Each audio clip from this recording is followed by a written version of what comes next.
Proibido aquele assunto, hein? Olá, gente, bom dia de novo. É, Vamos falar aí sobre as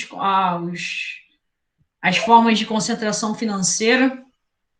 Não sei se o Dig falou disso para vocês, mas a gente vem na aula passada discutindo uma pegada do liberalismo, né? Do liberalismo econômico. Eu botei até o senhor Burns para vocês aí falando sobre o que era o liberalismo, as teorias liberais e tal.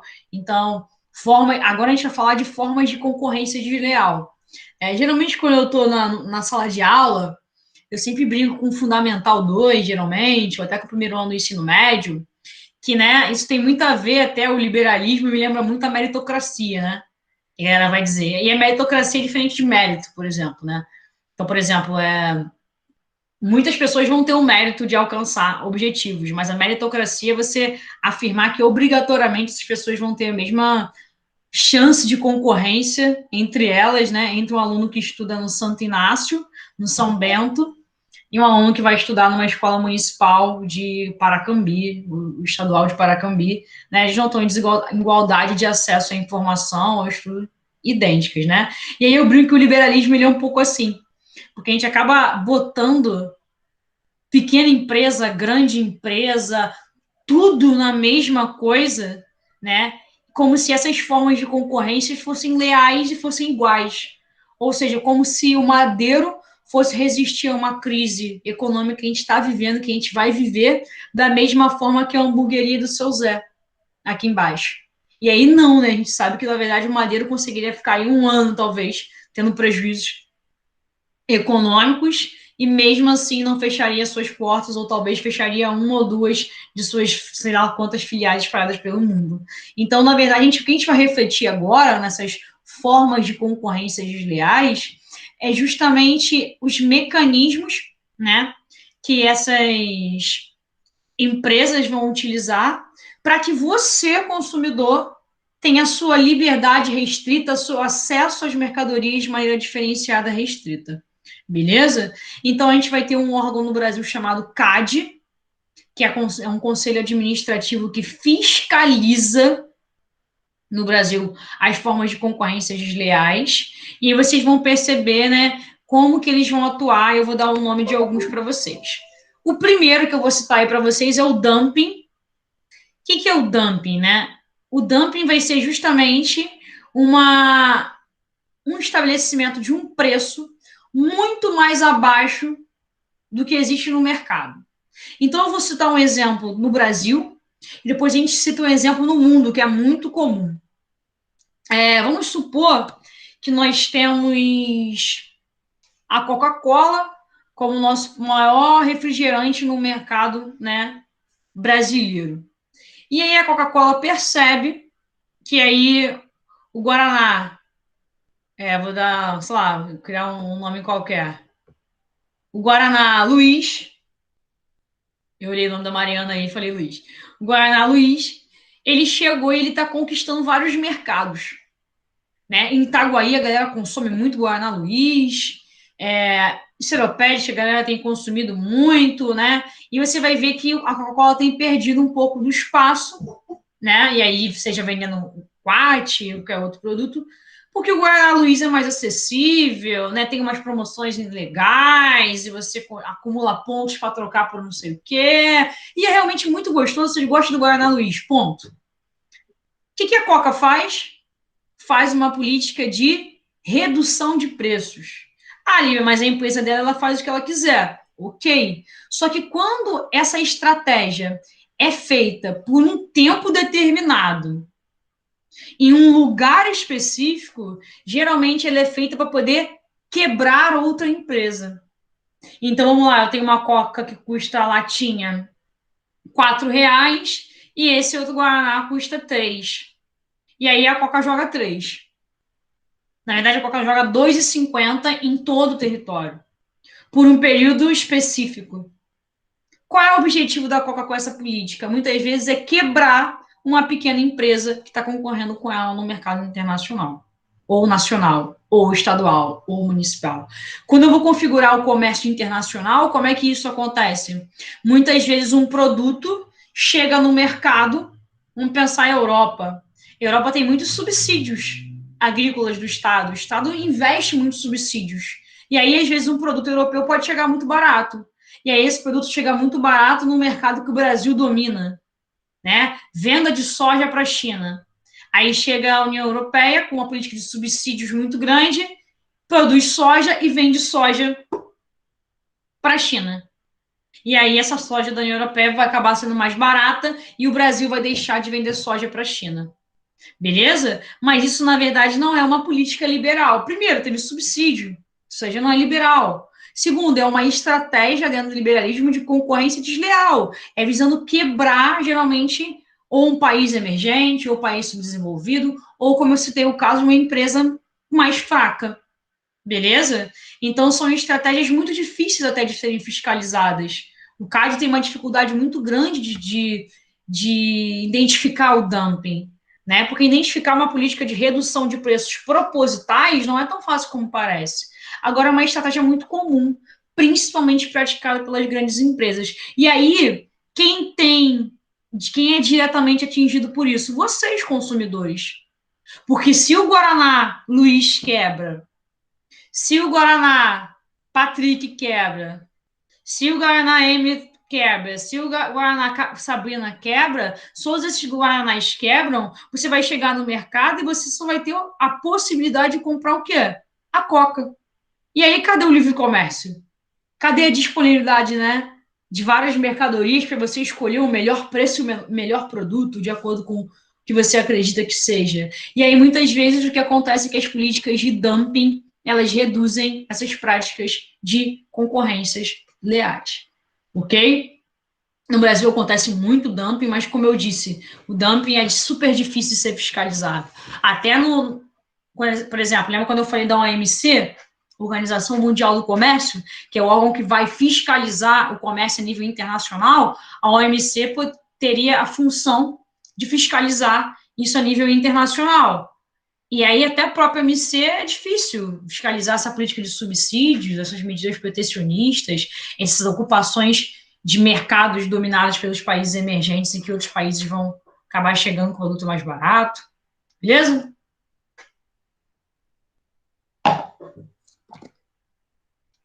Cartel, né? Vamos lá.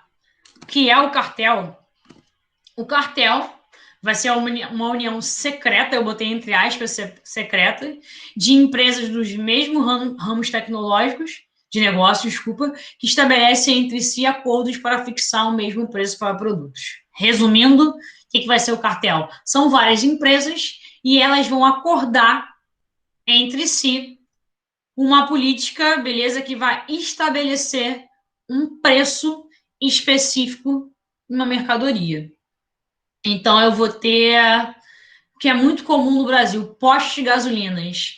Aí junta Shell, Texaco, Ale, BR, todos esses postos se juntam e criam uma política de preço em comum, estabelecendo um preço parecido, fazendo com que você não possa pagar um preço diferenciado. Onde acontece muito cartel? Praça de alimentação de shopping. Chega lá e fala assim, pô, vou comprar um lanche, né? Exatamente, a Emily falou aí, posto de gasolina. Vou comprar um lanche, chega na praça de alimentação do Parque Shopping, né? Eu falo Parque Shopping porque eu sou de Campo Grande. Eu falo, tá louco? R$ 6 uma latinha de refrigerante aqui no, sei lá, não como fast food, não sei onde falar, no Rei do Gado, né? Cheguei lá, 6 conto, não, tá maluco, muito, muito caro. Vou no Camarão e Companhia, 5,90. Vou no KFC, 6,20.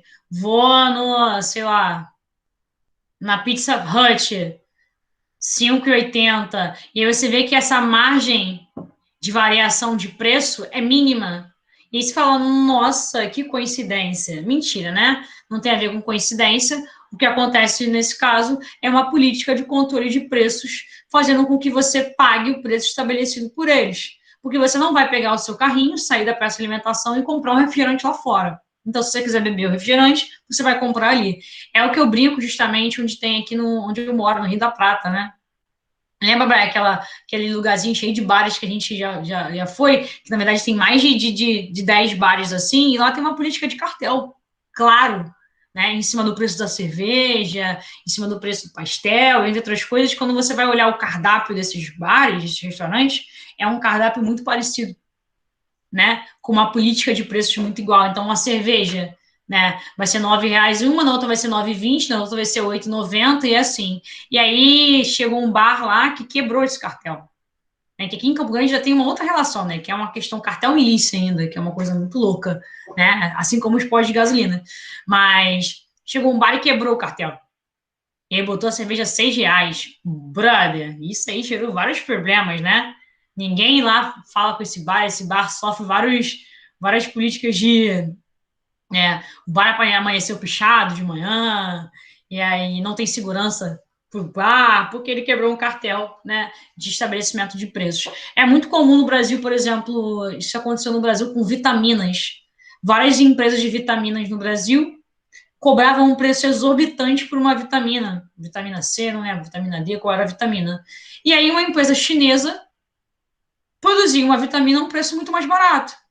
E aí essas empresas se associaram para boicotar a entrada dessa empresa chinesa no território brasileiro. Como? Pressionando o governo, né? Ó, dá teu jeito aí, diz que eles não seguem barreiras fitossanitárias, diz que eles não seguem, sei lá, lei trabalhistas, alguma coisa para negar a entrada dessa empresa. Porque se essa empresa chegar botando a vitamina a um preço muito mais barato que o nosso, a gente vai ter que cair o preço também, vai quebrar o nosso cartel.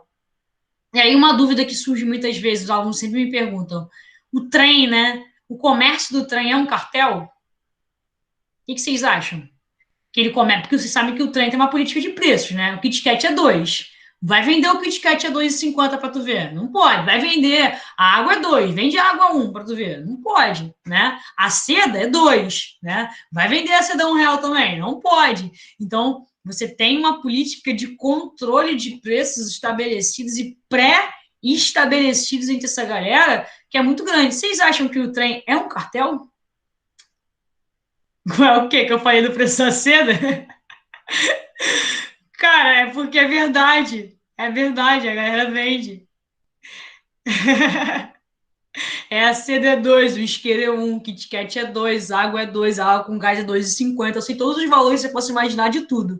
Saco de paçoca, 4 paçoca é R$ 1, se for paçoquita. Se for outra, é 6 por R$ 1, né? Barra de chocolate é 3 por 10. Qualquer barra da lá, que é aquela pequena. Que pergunta aí qualquer coisa que tem no trem, que eu posso falar para você, qualquer política, é tabelado por mim já. E até sei, eu choro, né? Se o cara chegar lá com um preço que não é o preço que eu já conheço, eu falo, opa, tá maluco? Pagar o quê? Pagar no MM R$ 2 o quê? Tá maluco? O MM é 1. Todo mundo sabe que o MM agora tá 1. Aí ele, porque não sei o quê, né? Então, é cartel, galera? É cartel? Vocês acham aí, o Patrick falou que confio nessa saída do trem, não. Não sei, nunca comprei, Patrick. Bala fine, pô, bala fine é 2. Bala fine é 2. Depende do pacote também, tem essa variação. Se for aquele pacote pequeno, é 1, entendeu? Mas e aí, cartel? Você acha que sim? E aí? Acha, mano? Acha que é um cartel? Não? Mariana, acha que sim? Galera, eu acho que uma primeira pergunta é: eu tenho como falar que algo ilegal tem uma política ilegal dentro dele? Tá ligado? Eu vou chegar lá pros caras e vou falar assim, ó, eu vim fiscalizar vocês porque vocês estão cometendo um cartel, mas sendo que o comércio dentro do trem é ilegal, tá ligado? Então não tem como ter uma ilegalidade dentro da ilegalidade. Eu acho que essa é a grande questão complexa, né? Porque a venda do trem, essa venda em massa do trem, é uma venda ilegal. Então é muito difícil eu querer que o CAD fiscalize uma política de cartel, visto que ali aquela política já não é legalizada. Porque não tem legalização perante a prefeitura. Os caras não têm legalização perante a prefeitura. Só tem aqueles que ficam lá na Central do Brasil, João. Que eles ficam com a roupinha da Pepsi vendendo, ou os caras com a roupinha da Fini vendendo. Filha, aprende uma coisa: de Deodoro pra cá é a lei da selva. Tá ligado? Não vem com esse bagulho de legalização, não. Deodoro pra cá é lei da selva. Tá ligado? Tanto que a galera, né, quando já chegar em Vila Militar, Magalhães, Padre Miguel, Guilherme da Silveira, Bangu, olha, eu falo na ordem certinho, Bangu, Santíssimo Vasconcelos de Campo Grande, quando vai chegando essa área para cá, brother, nem os fiscais do trem fiscalizam mais, os caras estão aqui, ó. Que o bagulho. É, foi mal, esqueci camará. Como é que foi esqueci camará? Né? Eles não legalizam, né? O que é uma grande idiotice, porque você poderia legalizar essa galera, né? E, pô, olha quantos empregos vocês iriam conseguir gerar a partir disso. Só que aí o que acontece? As grandes empresas querem botar um preço muito alto. Agora tem um outro problema, né? Boa parte dessa mercadoria é roubada. E aí entra uma questão, outra questão complexa, como legalizar, né? Porque, cara, o que acontece muitas vezes é que o trem acabou virando uma fonte de renda, né, para essa galera desempregada na cidade do Rio de Janeiro mesmo. Então chega um traficante lá e oferece, sei lá, ó, esse carregamento aí de uma caixa de tal coisa, R$ 50, um preço bizarro, assim, sabe, de barato. O cara paga R$ 50 e vai vender isso no trem. Então, isso é uma atividade muito comum, né, dentro da informalidade no Brasil, e aí isso é uma consequência da nossa desigualdade social, nenhuma dúvida disso. Você acredita que uma vez eu estava no trem, e aí o cara falou, chumbinho, não é chumbinho de verdade não, chumbinho da Copenhague é 5, que é um chocolate que tem na Copenhague, que são umas bolinhas assim, que meio que estoura na boca. Eu falei, Copenhague nada? Tá louco? Eu falei assim, deixa eu ver isso aí. O cara me mostrou, eu falei, tá, me viu uma caixa dessa aí, comprei, só de onda. Mano, não era? Essa caixa na Copenhague é, sei lá, 30 conto, tá ligado? 25 conto, 5 conto. Eu comi assim, falei, cara, que Copenhague mesmo. O carro, ele ficava gritando assim, o caminhão virou, hein, galera? O caminhão da Copenhague virou. E eu fiquei, meu Deus, 5 conto. Mas qual é a questão? É? É? Não sei, é dele a empresa? Pô, tu vai me deixar tristão, se for. Porque eu mó gosto do chocolate. Mó gosto. É uma das lojas que ele abriu, né? Na verdade, a Copenhague é uma franquia e ele abriu uma loja, não foi isso? Exatamente, acho que isso, uma loja, mas não sei qual foi aonde que ele abriu a loja, arrasou. Era Cacau Show? Ah, não sei agora, não lembro. Ele abriu uma loja de laranja, né? Essa foi a questão. Mas eu lembro que foi uma lojinha de chocolate, né? Pessoal, então, a polêmica é complexo a gente fiscalizar um cartel em cima de um comércio que é ilegal, porque o CAD não pode chegar lá e falar assim, amigo, então, você está estabelecendo uma política de controle de preços que não pode, porque vai restringir o livre comércio, visto que aquele comércio não é um comércio legal. Então, a gente, na verdade, eu lembro os detalhes necessários. Então, na verdade, é, não vai ter como ter uma atuação, tipo droga, né? Eu acho engraçado quando a galera fala cartel de droga, porque é difícil, é uma política de controle de preços, mas que é baseado no cartel, que é a base é o cartel, mas é difícil a gente poder fiscalizar, porque o comércio de drogas já é ilegal, então o CAD não pode fiscalizar e falar assim, ó, essa cocaína aí tá com preço muito acima do mercado, hein? Não pode não, aí vai estar estabelecendo um cartel. Não tem como ela fazer isso, beleza? Então tem vários cartéis. No Brasil, então, cara, o Brasil tem tanto cartel que vocês não fazem ideia. Né? É muito cartel para muita coisa, principalmente quando a gente pensar, o cartel é muito comum para produtos essenciais. Porque, por exemplo, vou fazer um cartel de telefone. Todos os Samsung vão custar 5, 6 mil reais. Não vou comprar, brother, não vou. Vocês não vão. Agora, se for um remédio, sabe, for um remédio essencial para tratamento de alguma doença, muitas pessoas vão acabar comprando porque precisam do remédio para sobreviver, beleza? Então, na verdade, isso é um medo muito grande que a gente tem se privatizar a água no Rio de Janeiro, por exemplo. Várias empresas forem donas da questão da distribuição da água no Rio de Janeiro, é justamente essas empresas aumentarem o preço e estabelecerem uma política de preços, né, de controle que vocês vão ser obrigados a pagar, porque vocês precisam de água para tudo, ok? Próximo aí, já que a gente falou cartel, esse aí é legal, esse pode ter O dumping e o cartel não pode. O joint venture pode. Joint venture geralmente é uma expressão utilizada para a união entre duas empresas por um tempo limitado. Então, vou te dar um exemplo. O meu carro é um Nissan, né? E aí eu abri o meu carro e estava escrito lá, Renault, dentro. Eu fiquei, fui enganada? Não. Na verdade, o que acontece? Muitas empresas se juntam para a produção de determinados produtos, onde cada uma delas fica responsável por uma etapa de produção. Por exemplo, a Renault está fabricando agora os motores para os carros da Nissan. Isso é um joint venture. Não quer dizer que a Nissan se tornou Renault, não quer dizer que a Renault se tornou Nissan. Eles fazem uma associação para poder produzir determinado. É como se, sei lá, não é o caso, né? Mas como se, sei lá, Samsung e LG se juntassem. Samsung faz design e o sistema operacional, LG produz as peças. Né? Por quê? Devido às facilidades. Vamos supor que a LG consegue produzir peças mais baratas, então eles se juntam para isso. Eu acho que eu dei um exemplo de joint venture aqui, ó. Boeing e Embraer lançam um site conjunto sobre joint venture, batizado de Voando Juntas. E é uma união entre a Boeing e a Embraer. Toyota anuncia joint venture focado no setor de veículos elétricos na China.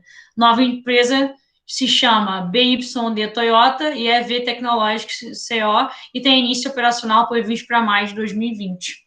Então, geralmente, cria-se uma indústria terceira ou não, né? Pode continuar mantendo os mesmos nomes para poder produzir produtos de qualquer antes no Brasil, beleza? O joint venture é legal, acontece muito entre Brasil e China, beleza?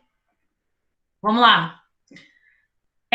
Um termo comum que vocês vão ver aí no dia a dia vai ser o monopólio e o oligopólio, né? O monopólio é um nome geral que eu dou, por exemplo, para quando uma empresa é dona de tudo. Então, eu posso já, é um termo geral, eu posso falar, isso é um monopólio. E o oligopólio é um nome dado para quando um grupo de empresas é dono de determinado setor. Beleza? Por exemplo, o trust, que eu vou falar agora, é um exemplo de monopólio. O que é o trust, né? Geralmente é a incorporação de várias empresas constituindo uma única organização. Os trusts podem ser horizontais e verticais. Vou falar disso agora. Vamos lá. O que é um trust? Lembra lá da Coca? A Coca e o Guaraná Luiz, né? Então a Coca foi e acabou falindo o Guaraná Luiz. E aí, o que a Coca pode fazer? Comprar o Guaraná Luiz e transformar em Coca. Aí compra o Guaraná Luiz, compra o Guaraná Machado, compra o Guaraná Patrick, compra o Guaraná Aline, compra o Guaraná Rafael, vai comprando os Guaranás de todo mundo, transforma tudo em Coca. E marca da Coca. Isso no Brasil é ilegal. Lívia, mas eu vi acontecendo. Calma. O que você vê acontecendo geralmente não é um trust, é um holding. Que é quando essa empresa compra ações de outras empresas e acaba sendo um dos donos acionários dela, porque eu comprar outras empresas e transformar elas na minha é ilegal. Imagina o Célula 1, colégio consolidado em Itaguaí, começa a comprar os seus concorrentes. Eu não sei nem quem são os concorrentes, porque eu não conheço muito Itaguaí, mas eu vou falar o que eu conheço. Compra o ESF, compra a SEM, compra a Educandário.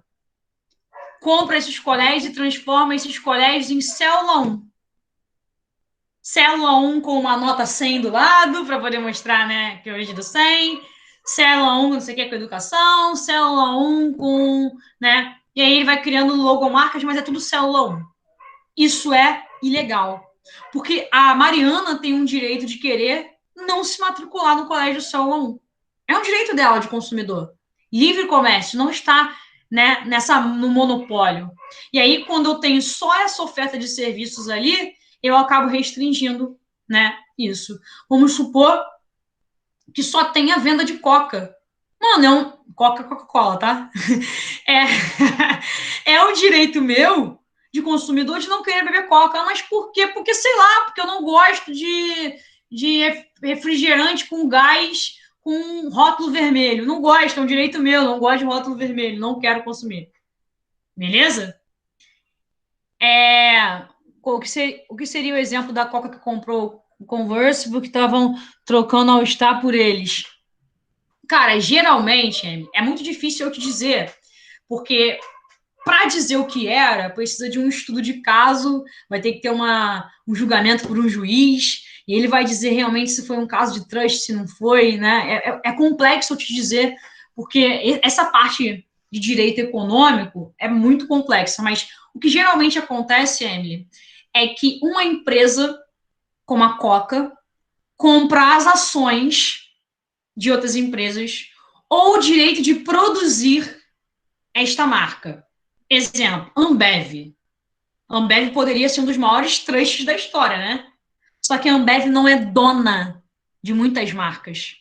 Ela tem apenas o direito de fabricá-las.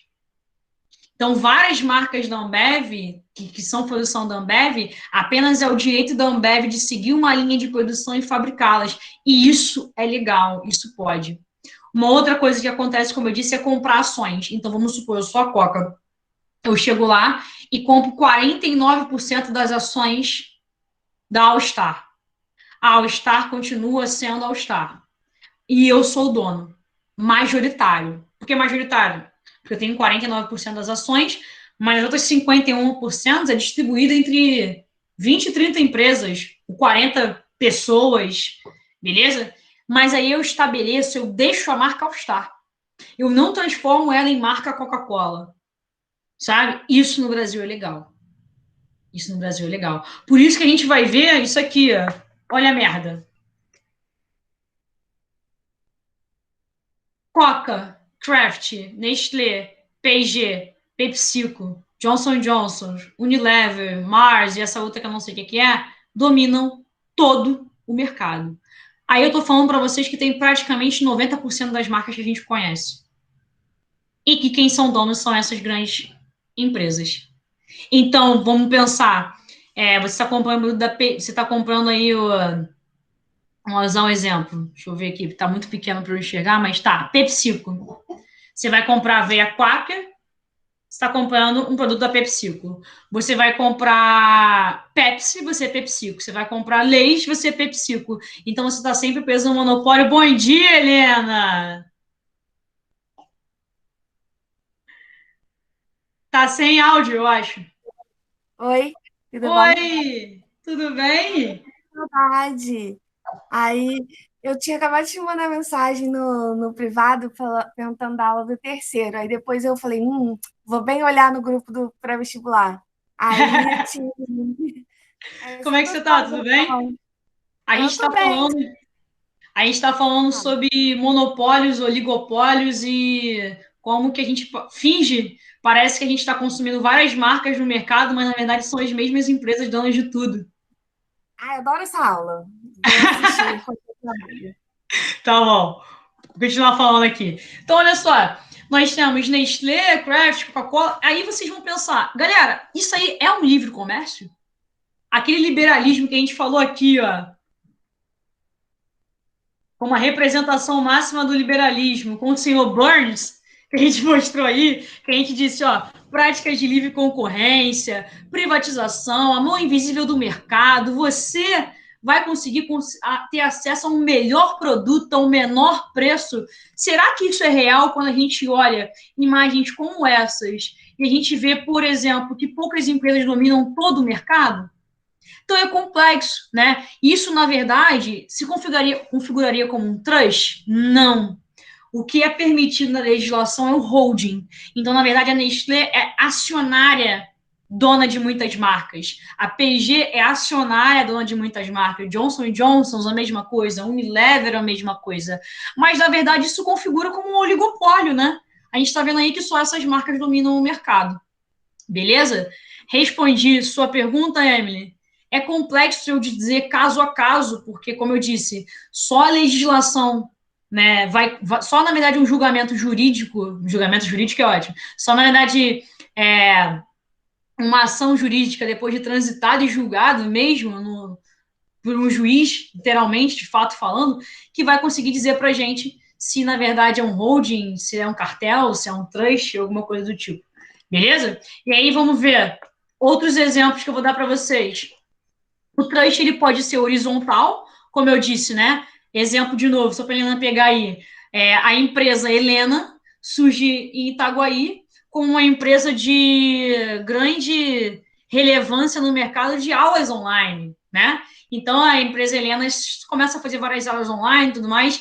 Aí chega uma empresa como que Concursos, ou com uma empresa como, sei lá, o Descomplica, e faz um dumping, ou seja, faz promoções, joga o preço lá embaixo, visando quebrar a Helena, porque não, a Helena é uma empresa nova no mercado, então é muito fácil a Helena quebrar, ela não vai conseguir ficar 4 meses mantendo, né, preços muito baixos. Vamos supor que consiga desestruturar a empresa da Helena através de um dumping, e aí o que ela faz? Vai lá e compra a empresa da Helena e transforma, na verdade, num canal dentro do Descomplica, num canal dentro do que é Concursos. E aí isso vai ser um trust, porque ele vai transformar isso numa marca. Isso é ilegal, apesar de acontecer muito no Brasil. Vamos lembrar o exemplo aí, por exemplo, da Mineirinho, né? Eu gosto de citar o exemplo da Mineirinho, porque é bem interessante, porque a Coca tenta comprar a Mineirinho há muitos anos. E aí, na verdade, só não conseguiu comprar, eu já li várias reportagens sobre isso, porque a história da criação da Mineirinha é uma indústria familiar.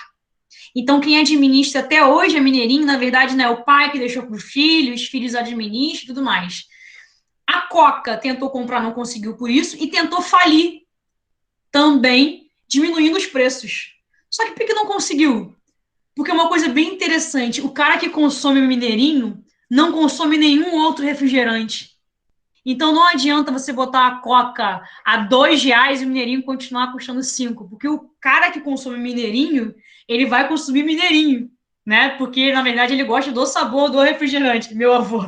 Na verdade, é um refrigerante muito comum entre a galera mais velha, né? É um mercado bem forte. Então, não conseguiu quebrar, né? É um caso interessante pensar no Brasil. Só que aí vamos pensar, qualquer pequena hamburgueria que surge aqui, isso acontece. Aqui em Campo Grande, por exemplo, passou despercebido, não foi fiscalizado, mas o McDonald's fez isso, né?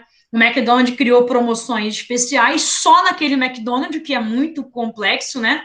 Porque geralmente as promoções de McDonald's são promoções da rede, só naquele McDonald's, e tinha aberto uma hamburgueria próximo, né? E aí, justamente, é uma prática de dumping.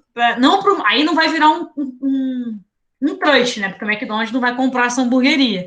Mas é uma prática de dumping. Beleza? Respondi vocês. Aí, ó, exemplo de alguns outros oligopólios ou monopólios. A gente pode ter um trust vertical. O que é um trust vertical? É o cara que vai comandar desde a extração do produto até o produto final. Exemplo, indústrias de gasolina. Você vê lá, ela comanda desde a extração, refino, distribuição, né? Chegada no posto de gasolina e a lojinha. A lojinha que também tem que ser dele, que tem um preço diferenciado, né? Eles pagam um preço diferenciado. Então, isso é um trust vertical, ele vai dominando desde as etapas de produção. Isso também é ilegal quando a gente pensar, né, principalmente em produtos fundamentais como a gasolina. Você não vive sem gasolina. Então, se esses caras fizerem um controle de preços muito alto, você vai ter que pagar, né? Como a Amy citou. E aí, alguns exemplos aí de oligopólios, né? Grupo Pão de Açúcar, que pode assustar vocês, mas se vocês já perceberam, se foram comprar um celular, vocês vão pesquisar na Casa de Bahia, no Eixo, no Ponto Frio, é tudo o mesmo preço, né? Aí você fala, nossa, que coincidência! Eles resolveram botar o mesmo preço entre eles. Não, na verdade é o mesmo grupo. É o grupo Pão de Açúcar, que é dono do Mercado Pão de Açúcar, do Eixo, do Ponto Frio, enfim, das Casas de Bahia e tudo mais. O Globosat, né, que é dono aí da Sport TV, GNT, Telecine, vai ser dono de uma pancada de coisa. A Ambev, que hoje é dona de boa parte das marcas e tem um direito de produção. A Ambev vira e mexe punida, eu vou falar para vocês de um caso desse. A Coca, que é dona de Mate, Del Valle, refrigerantes, e a PepsiCo, né, que é dona de tudo. Tudo que você pensar em biscoito, muitas vezes é PepsiCo. E a Unilever, associada principalmente a marcas de beleza, mas também tem, né, por exemplo, a Que Bom é da Unilever. Então, você tomar um sorvete Que Bom, que é interessante, porque a gente vai falar disso, acho que agora. Deixa eu ver. Não vou nem falar disso com vocês, tudo bem. Por exemplo, as marcas, elas mudam de nome para se adequar ao mercado consumidor. Então, por exemplo, Que Bom é o nome do Brasil, né? Fora do Brasil não se chama que bom, não lembro, na verdade, qual é o nome exato, né? Mas isso é uma estratégia comum de marketing, mudar os nomes para se adequar ao mercado consumidor. Beleza? Seguindo aí, vamos falar de uma terceira revolução industrial, portanto, né, falamos de uma primeira, de uma segunda, agora de uma terceira. Que revolução industrial é essa, galera? É a revolução que o tio Milton Santos vai chamar de técnico, científico e informacional. Quando ele vai chamar revolução técnico, científico e informacional, e vocês vão perceber que isso tem tudo a ver com globalização, por que tem tudo a ver com globalização? O que é o processo de globalização? O que é essa compactação dos espaços? O que é essa compressão do espaço-tempo que o David Harvey vai falar? É justamente através do sistema de transporte e comunicação eu estar mais próximo, virtualmente. Então, as mercadorias circulam mais rápido, as informações circulam mais rápido, mesmo que através de um processo de desigualdade, né? E a terceira revolução industrial vai ser fundamental para isso, porque é ela que vai trazer as técnicas que vão fazer com que essas informações circulem. Então, vamos pensar algumas técnicas como computadores, robô, nanotecnologia, engenharia genética, internet, descobertas científicas nas áreas de saúde. E a gente vai pensar, por exemplo, que através dessa revolução técnico-científica informacional, a gente vai ter a consolidação dos tecnopolos. O que são os tecnopolos? Eu sempre bato nessa tecla, né? Que são os centros de mão de obra qualificada. É onde a gente forma pesquisa, é onde a gente produz tecnologia, é onde a gente rompe as amarras do imperialismo, galera. Porque a gente só rompe umas amarras de uma dependência externa se a gente produz pesquisa. Porque senão a gente fica naquela divisão internacional do trabalho eterna, de colônia, em que a gente vende matéria-prima. E aí, o discurso agrotech, agropop, agrotudo, é lindo para a mídia, mas ele só ratifica a nossa posição de colônia, a nossa posição, né, de dependência do mercado externo. Então, a gente está o tempo inteiro vendendo. A gente foi o Brasil que vendeu cana, o Brasil que vendeu pau-brasil. Vendeu não, né? Entregou. Cana, pau-brasil, ouro, café e agora soja, milho, trigo, que seja do agronegócio. E aí são só os tecnopolos que trazem a possibilidade de a gente romper com isso. Aí é aquilo que eu falo para vocês, né? Não é uma questão de odiar os Estados Unidos, mas é uma pergunta frequente que a gente, como latino, que a gente tem que entender o nosso lugar de fala como latino, é entender o seguinte: qual é o real interesse dos europeus e dos americanos de verem a gente conquistando espaço e autonomia no mercado internacional?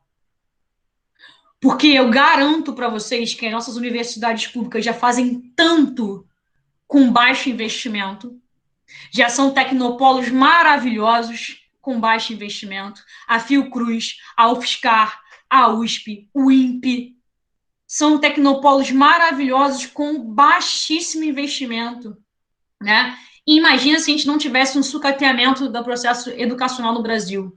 A gente com certeza seria protagonista em tanta coisa.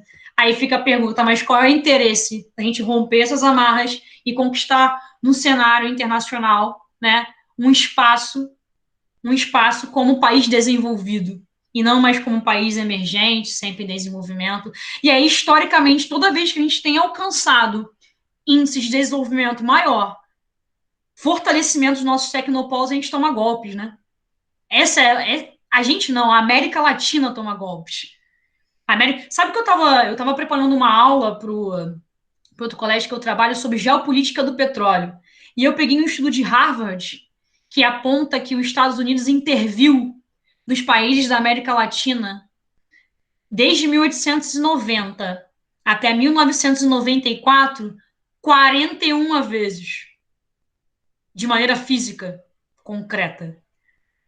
41 vezes de intervenções, né? A América para os americanos, nunca foi tão pleno isso. Então, é nesse contexto, né, que o Brasil, por exemplo, podia hoje estar investindo em fontes de energias renováveis menos poluidoras, como a eólica, como a biocombustível, como a energia solar, né, como a energia de maremotriz, que é da circulação das marés, mas não. A gente insiste num projeto de hidrelétrica, porque, na verdade, isso fortalece uma indústria poderosíssima no Brasil, que é esse setor energético, beleza? Essa terceira revolução industrial trouxe para a gente uma coisa que foi danosa, que foi a Revolução Verde. A gente teve aí nossa primeira aula, praticamente, né, sobre Revolução Verde, que são, na verdade, as técnicas agrícolas. Então, chega no Brasil agrotóxico, transgênico, né, sementes geneticamente modificadas, mecanização, né? Aí tudo isso vai gerar um desemprego estrutural. Vocês lembram a diferença de desemprego estrutural para desemprego conjuntural? Para usar numa redação da Helena? Você já ouviu falar, Helena, que existia essa diferença de estrutural para conjuntural? Sim, eu falo sobre isso na aula de conclusão. Ó. Vamos ver quem lembra. Pode apresentar depois da solução, a gente fala sobre isso. Desemprego estrutural e conjuntural. E aí, galera? Alguém para argumentar? A gente hoje, por exemplo, está vivendo os dois, né? Nesse momento da gente aqui, a gente está sendo contemplado com as duas formas de desemprego. Lembrando lá, né, o desemprego estrutural, quem vai falar muito disso são as praias. A aula é muito cedo, Helena, me perdoa. Não consegue assimilar ainda, né, Amy? Parece o terceiro ano no meu tempo, que é o primeiro tempo. Eles estão tipo, hum, né? Igual eu perguntei, gente, o Brasil foi por conta de exploração ou povoamento? A galera, não sei. Eu falei, não é possível. Calma aí. Acorda aí, galera. Como é que não sabe? Calma aí, a galera tava com sono real. Conjuntural é devido a crises econômicas. Corretíssimo, Mário. Nós estamos vivendo num mundo um desemprego conjuntural, né? Porque a gente pode configurar que o Covid vai trazer uma crise, um desemprego por crise econômica. E o estrutural, né? É bem marxistazinho, que vai falar sobre justamente a questão da substituição da mão de obra humana por máquina e a formação de um exército de reserva. Então, a gente tem, na verdade, um exército de reserva que está sempre regulando os preços do mercado. Então, o Brian vai chegar lá para trabalhar e vai falar assim, qual é? Eu ofereço meus serviços aí para trabalhar na parte administrativa da rede de hotelaria e meu salário base é X, R$ 2.500. Aí o cara, beleza, vale a pena teu serviço por isso e tal. Aí só que tem um contingente igual o Brian, desempregado, porque agora a galera faz check-in por máquina, então não precisa mais alguém para fazer o check-in, né? A galera faz reserva por internet, então, tudo isso está contribuindo para o desemprego. E aí chega um cara e fala assim, não, eu aceito fazer o que o Brian faz por R$ 1.500. Cara, opa! Que maravilha! Aí chegou outro e fala assim, não, o salário mínimo. E aí, essas práticas vão flexibilizando as leis trabalhistas, né? A gente vai chamar isso de exército de reserva, fazendo com que o proprietário consiga pagar um salário sempre baixo, né? Do que o esperado. Isso acontece muito na classe dos professores, né? A gente que é professor, a gente sabe disso. Como que aparece. Isso não tem a ver com qualificação, não, galera. Às vezes, pessoas extremamente qualificadas vão se sujeitar a receber cada vez menos, justamente por conta dessa autorregulação do mercado que faz com que o desemprego seja tão alto, né? E os trabalhistas cada vez mais flexíveis. E aí a gente vai aprovando no Senado, na Câmara, a perda de direitos, né? Também isso contribui bastante. Outra questão na terceira revolução industrial, né? É que ela vai contribuir, já que o setor da indústria vai perder pessoas para trabalhar, qual é o setor que vai ganhar, gente? Aí um outro termo, que aí eu acho que se vocês usarem redação, vocês têm que usar com aspas, não sei, né? Que é o processo de terciarização, que é um termo muito comum na geografia, que é referente ao inchaço do setor terciário. É um termo também comum dentro da economia, que é diferente de terceirização, que vocês confundem bastante. Terceirização acontece, que é justamente eu terceirizar um serviço, né? Eu contrato uma empresa para fazer o serviço de outras, né? Por exemplo, hoje no SUS, tudo é terceirizado. Os próprios médicos do SUS, muitas vezes, são terceirizados, né? A terciarização é um inchaço do setor terciário, porque essa galera não tem vaga, né? Nas indústrias, elas vão trabalhar onde? No comércio. E é justamente onde? No comércio, muitas vezes, informal. Por isso a gente falou do trem antes. A informalidade é muito forte, né? E aí eu tenho medo de usar o termo ilegal, né? Porque eu acho que a gente, no contexto que a gente está vivendo, a gente querer classificar um comércio informal como ilegal, primeiro a gente tem que começar a discutir qual é o conceito de ilegalidade. Que o conceito de ilegalidade é histórico. Muitas vezes foi ilegal no país ser vagabundo, e ser vagabundo era ser desempregado. Tá ligado? E isso era um jeito de ser. Muitas vezes nesse país era ilegal tocar samba. Era ilegal ser preso por isso. Então, eu acho que o conceito de ilegalidade ele tem que ser discutido. Vamos pensar lá nos Estados Unidos, a 13ª emenda, né? Que vai dizer todo mundo é livre, exceto aqueles que cometem crimes. Mas aí tudo vira crime. Então eu passo a prender todo mundo. Então, o conceito de ilegalidade é complexo da gente falar. E aí, por exemplo, eu vou chamar o comércio de trem de ilegal, né? Mas é ilegal a nível de uma legislação. Mas eu acho muito mais interessante numa argumentação vocês falarem da informalidade, do fato de eles serem autônomos, né? E aí toda uma complexidade que esse é o nosso setor mais forte no Brasil. Por isso, se eu pensar numa crise hoje, por que o Brasil vai sentir tanto uma crise do coronavírus? Porque nesses meses de quarentena, o setor que mais sentiu foi o setor comercial, principalmente os autônomos. Principalmente a mulher que quer fazer o cabelo na casa da outra, principalmente a manicure, principalmente a moça que vendia trufa. Essa galera vai sentir. Não é a rede Madeiro. Eu tô falando mal do Madeiro o dia inteiro hoje, né? Impressionante. Não é a rede Madeiro que vai sentir. Ele vai ter uma queda nos lucros dele.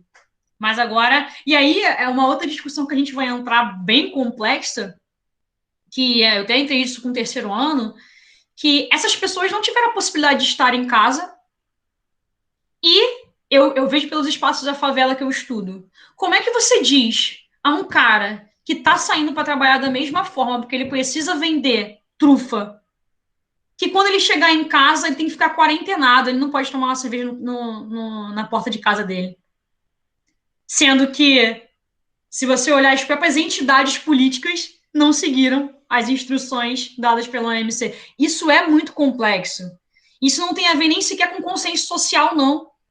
É que, brother, tu imagina, você tem uma casa igual eu vejo lá no metrô Mangueira, que vivem 6 pessoas e a casa tem 2 cômodos, 3 cômodos.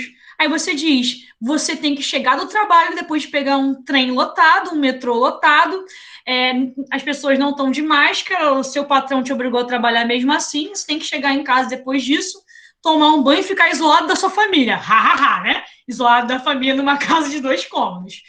E aí você não pode tomar uma cerveja no teu quintal, ou na frente da tua casa, ou com um cara que mora na tua laje. Porque, na verdade, você não está tendo consciência social.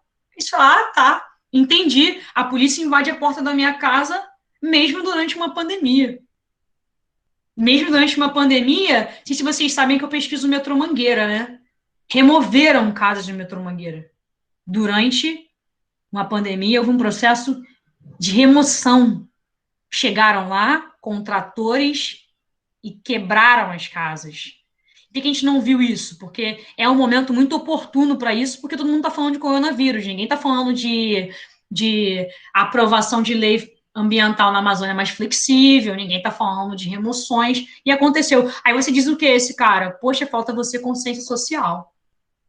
E eu falei isso para um terceiro ano. Os discursos de remoção de favelas por salubridade vão voltar. Escuta o que eu estou te falando. Os discursos aqueles discursos da reforma Pereira Passos, a favela é o lugar da insalubridade, é o lugar das pandemias, é o lugar das doenças, vai voltar. E vai justificar muitas remoções na cidade do Rio de Janeiro. Porque essa galera vai carregar a culpa de uma pagação do processo de pandemia. Beleza? Voltando aí, né, já que a gente deu uma volta, já que eu falei de desemprego, eu tinha que falar nesse momento disso.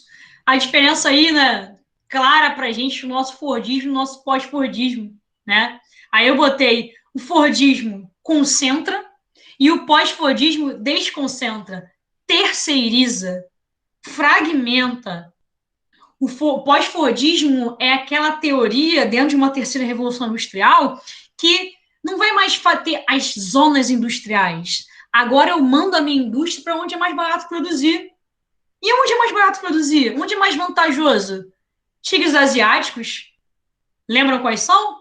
Hong Kong, Coreia do Sul, Taiwan e Singapura, os 4 primeiros. Depois, os novos, Malásia, Filipinas, Indonésia, os novíssimos, Laos, Camboja, Vietnã. É para esses espaços que vão produzir todos os nossos celulares, tudo que você imaginar. Por quê? São espaços de grandes flexibilizações, né? E qual vai ser a característica desse modelo pós-fordista, galera? Vai ser automação. Então, o quanto eu puder deixar automático vai rolar, todos os setores de produção. Não tem mais o estoque.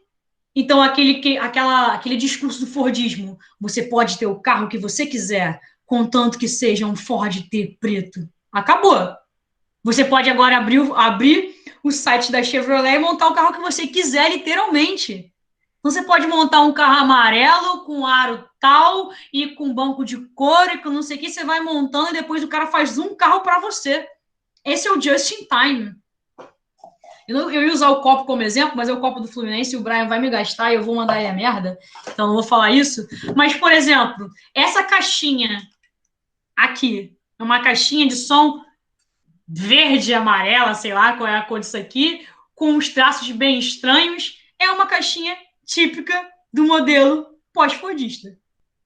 Porque, mano, quantas pessoas vão comprar uma caixinha feia dessa? Eu comprei, né? Mas quantas? Poucas, né? E aí vai fazer o quê? São 10 pessoas que querem, 10 caixinhas vão ser produzidas, né? Então, atender uma demanda do mercado. Esse é o just in time, beleza? É a produção por agora, para não entrar em crises como a crise de 29, que nós falamos na aula passada, beleza? E o controle de qualidade vai ser muito mais rigoroso agora também. Então, agora realmente eu posso ter o carro que eu quiser, ok? Características do trabalho. O trabalho é um trabalho mais qualificado, né? Tem uma jornada de trabalho mais flexível, home office vai ganhar um espaço, né? Na verdade, o home office quer dizer você vai trabalhar para sempre. Essa é a característica do home office, né? Você acha que está em casa, mas você vai trabalhar 24 horas por dia e eu não vou te pagar por isso. É mais ou menos essas flexibilizações de lei trabalhistas que vão rolar aí no pós-fordismo. E aí, ó, uma coisa que vai ser muito comum. Jornal o Globo, né, 2017, Justiça decide que Zara é responsável por trabalho escravo flagrado em 2011. Chocou um total de 0 pessoas, não só a Zara, como a Nike, a Adidas e qualquer outra empresa que possa imaginar. Por muito tempo foi muito comum as pessoas costurarem pedidos de socorro por dentro das roupas, né? Aí, por isso que algumas marcas começaram a passar por um controle de qualidade maior ainda, porque isso acabou gerando uma desvalorização da marca. Mas eu estou falando de uma mão de obra extremamente explorada no território. Aí eu peço uma atenção, na hora até de vocês argumentarem para a redação da Tia Helena, que é na hora de falar de mão de obra escrava. Porque lei trabalhista flexível não necessariamente é mão de obra escrava. Porque a escravidão ela precede uma restrição da livre circulação. Então, eu vou te deixar aprisionado trabalhando. Então, por exemplo, bolivianos presos no apartamento trabalhando, mão de obra escrava. Agora, cara recebendo $2 por dia para trabalhar, mas porque ele quer trabalhar, não se encaixa na mão de obra escrava. Então, cuidado, porque eu já vi o UERJ em questão discursiva, tirando ponto de aluno, falando, por exemplo, que a China utiliza como base a mão de obra escrava. Peraí. A China utiliza como base a exploração da mão de obra. E tem também a mão de obra escrava, mas como tem no Brasil. Não precisa ir longe, né? No Brasil a gente tem uma escravidão por dívida também muito alta. Então, cuidado na hora de vocês falarem sobre mão de obra escrava. Esse negócio, desculpa atrapalhar, Pode mas falar, esse negócio de mão de obra escrava, a gente usa às vezes até para falar de trabalhos como os nossos, né? Ou trabalhos de escritório, não, porque fulano está sendo escravizado naquela empresa. E, tipo, ganhando R$2.000 por mês, sendo explorado, beleza? Mas, né, podendo ir para a sua casa de novo, entendeu? Assim, Helena, eu sempre discuto isso com meus alunos para falar sobre banalização do termo escravidão e fascismo. Eu acho que a gente chegou num momento também de extrema banalização do termo fascista, e isso é muito preocupante, porque isso acaba esvaziando o que é o fascismo, o que foi o fascismo. Porque se tudo vira fascismo, então o que aconteceu na Itália não foi nada, porque tudo é fascismo. O cara falou alto com você, fascista. E aí você acaba banalizando a mesma questão da escravidão, né? A gente não pode banalizar um termo de um momento como nenhum outro na história do país, que foi a diáspora africana no Brasil. Então, quando a gente banaliza o termo escravidão, tipo, nossa, trabalhei hoje, parecia, nossa, demais, fui escravizado. A gente esquece que tiveram pessoas que tiveram a sua liberdade restrita, foram afastadas de suas famílias, né? Muitos morreram.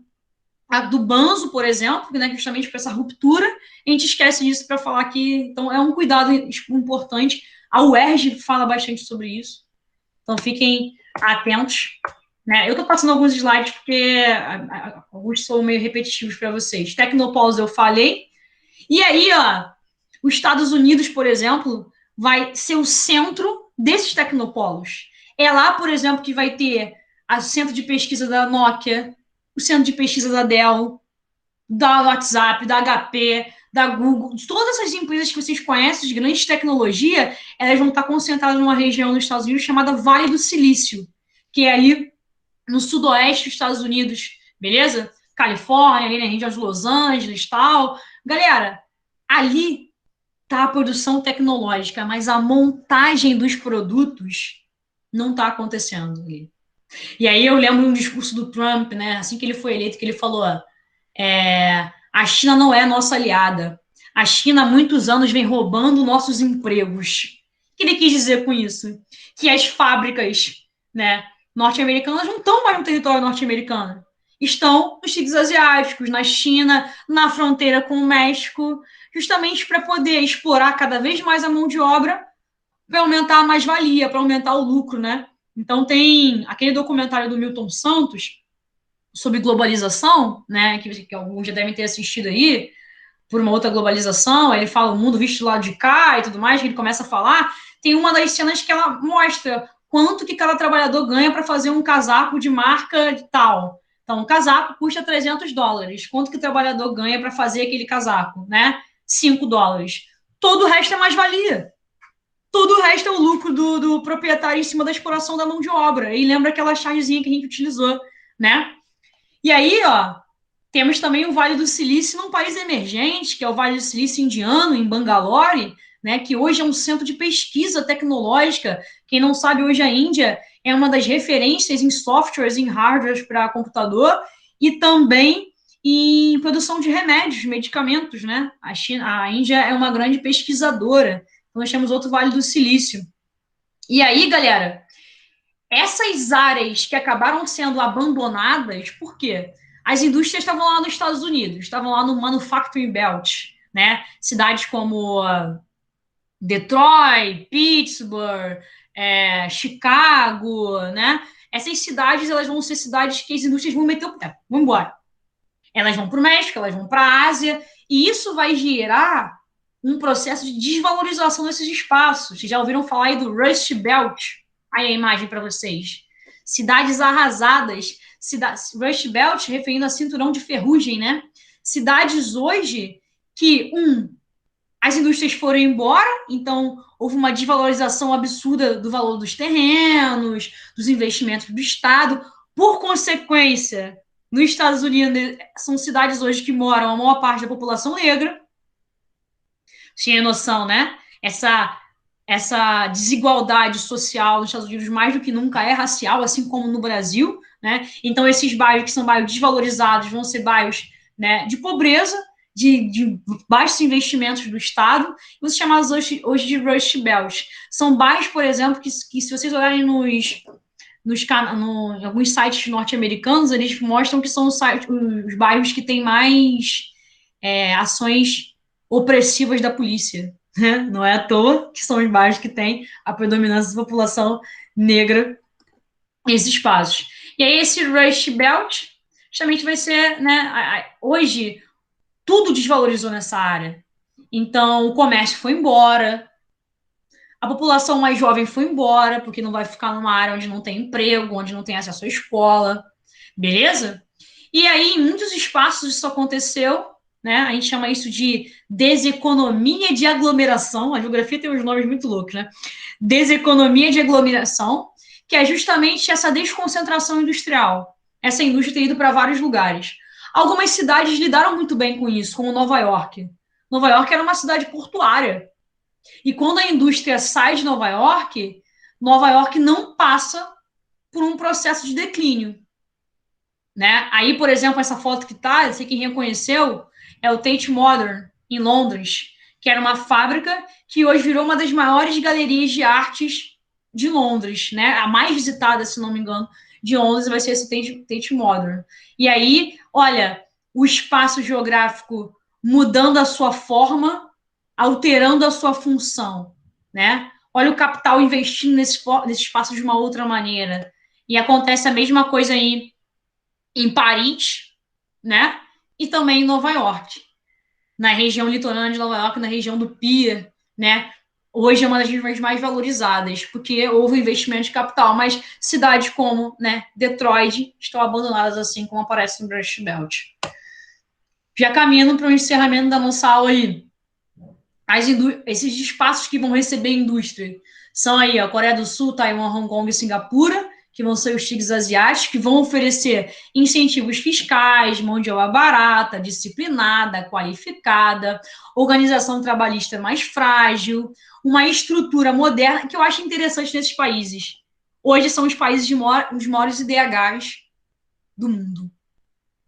Então, foram países que receberam a indústria, mas que pegaram esse capital e reinvestiram, beleza? No aumento da sua qualidade de vida, fazendo com que esses espaços conquistassem, né? Sendo hoje, por exemplo, Coreia do Sul, um dos maiores IDHs, Singapura, um dos maiores IDHs, Taiwan, todos eles, na verdade, né? Os maiores IDHs. O Brasil tem um processo de industrialização muito parecido com o tigre asiático, né? Com o JK, as coisas vão meio acontecendo meio assim. Só que a gente não pega esse dinheiro e reinveste socialmente.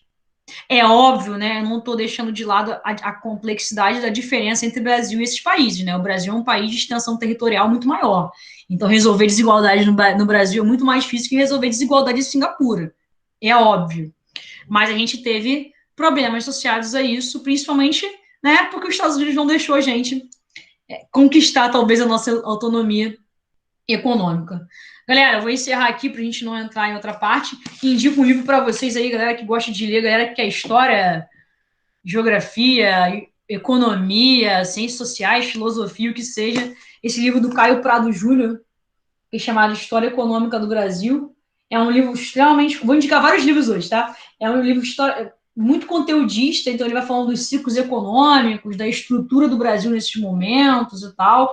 O Caio Prado, ele é uma leitura obrigatória para quem é da área de humanas, beleza? Esse livro não é um livro barato de comprar, mas eu tenho ele, acho que em PDF. O outro livro que eu ia indicar, já indiquei para vocês, mas voltando, Laurentino Gomes, que é o autor daquele 1808, 1822, né? E ele tem esse livro falando sobre a escravidão no Brasil, fundamental. Brian, tu que estava lendo esse livro, né? Pegou esse livro para ler, não foi?